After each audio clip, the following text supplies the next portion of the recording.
오즈의 마법사. 회오리 바람.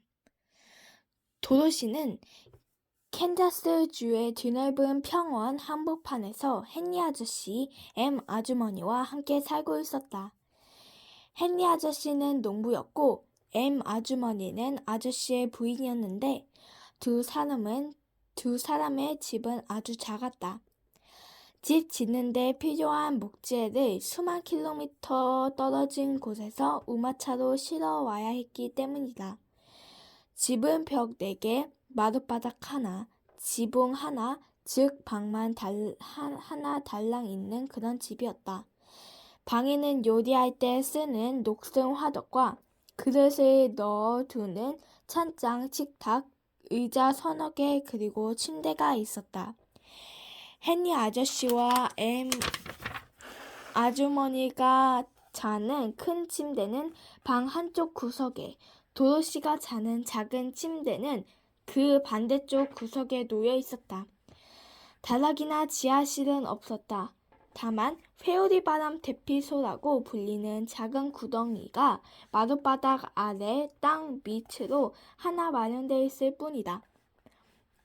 그 구덩이는 지나는 길에 있는 건 물을 죄다 무너뜨릴 만큼 무시무시한 회오리 바람이 불어 닥칠 경우 온 가족이 대피할 수 있도록 파둔 곳이었다. 대피소는 방바닥 한가운데 있는 뚜껑문으로 해서 내려갔다. 뚜껑문을 위로 열어 젖히면 좁고 어두운 구덩이로 내려가는 사다리가 있었다. 도로시는 가끔 현관문 앞에 서서 주위를 둘러보곤 했는데 어느 쪽을 보든 끝없이 펼쳐진 잿빛 평원뿐이었다.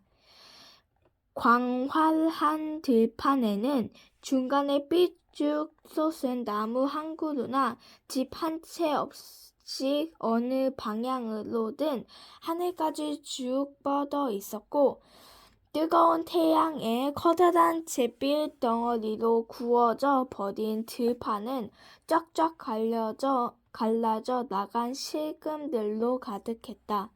심지어 풀조차도 푸른색이 아니었다. 해가 풀잎 끝을 태워버려 주변 어디에서나 볼 수 있는 잿빛으로 만든 탓이었다. 도로시가 사는 집도 페인트 칠을 한 적이 있었지만 이제는 칠이 햇볕에 갈라지고 비에 씻겨나가 주위의 다른 것과 마찬가지로 칙칙한 잿빛이 되어 있었다. 엠 아주머니는 이곳으로 시집 왔을 때 젊고 예쁜 새색시였다. 그러나 해와 바람은 아주머니의 모습까지 바꿔놓았다.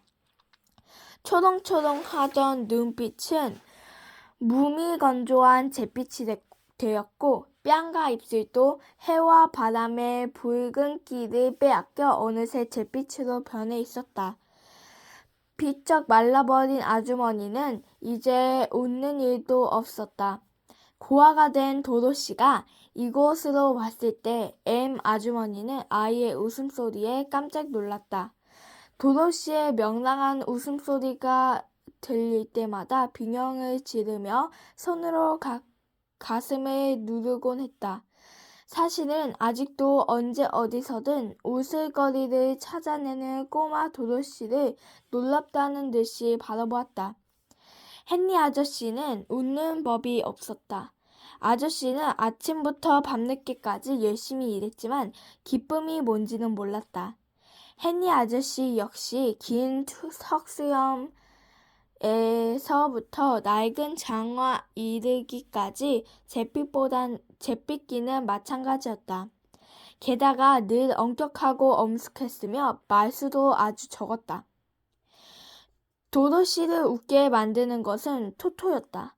토토가 없으면 도로시도 주변 모든 것들처럼 잿빛이 되어버렸을 것이다. 토토는 잿빛이 아니었다. 토토는 문집도 자그만한 검정 개였다. 토토의 까만 털을 까만 털은 길고 부드러웠고 우스꽝스럽게 생긴 작은 코 양쪽으로는 작고 새까만 눈이 즐겁다는 듯 늘 또랑또랑 빛났다. 또 토토는 하루 종일 뛰어놀았고 도도씨 역시 토토와 함께 놀았다. 도도씨는 토토를 무척 좋아했다. 그러나 그날은 도도씨도 토토도 놀지 않았다. 헨리 아저씨가 문간에 앉아 평소보다 더 짙은 잿빛으로 변해버린 하늘을 걱정스러운 얼굴로 올려다보고 있었다. 도도씨 역시 토토를 품에 안은 채 문간에 서서 하늘을 쳐다봤다. 아주머니는 설거지를 하고 있었다. 저 멀리 북쪽에서 낮은 소리로 울부짖은 바람 소리가 들려왔다. 헨리 아저씨와 도도씨는 점점 가까이 다가오고 있는 폭풍에 길게 자란 풀들이 물결치는 모습을 볼 수 있었다. 바로 그때 이번에는 남쪽에서 날카로운 휘파람 소리가 들려왔다. 헨리 아저씨와 도도씨가 고개를 돌리자 남쪽 들판에서도 풀들이 잔물결을 일으키고 있는 게 보였다. 잔물결은 점점 이쪽으로 다가오고 있었다. 헨리 아저씨가 벌떡 일어서더니 아주머니한테 소리쳤다. 여보, 회오리 바람이 다가오고 있어. 난 가서 가축들 좀 봐주고 올게. 헨리 아저씨는 소와 말이 있는 헛간으로 달려갔다.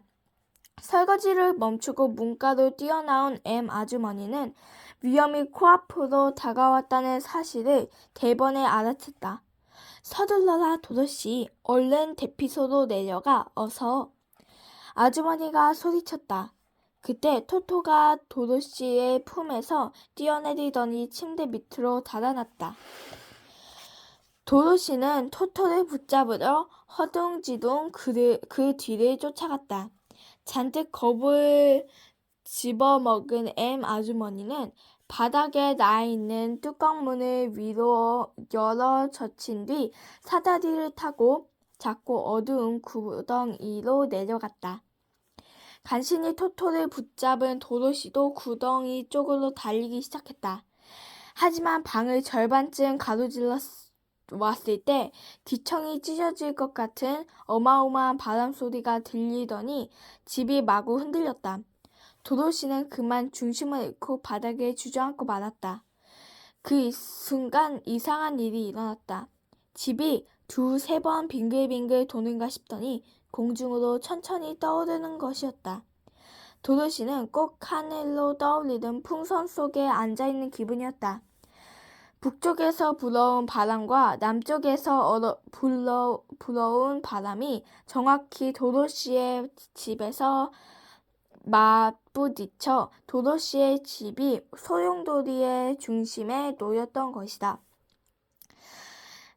일반적으로 회오리 바람 한가운데는 바람이 불지 않지만 집을 에워싸고 불어대는 어마어마한 바람의 압력 때문에 집은 점점 더 높이 올라갔다.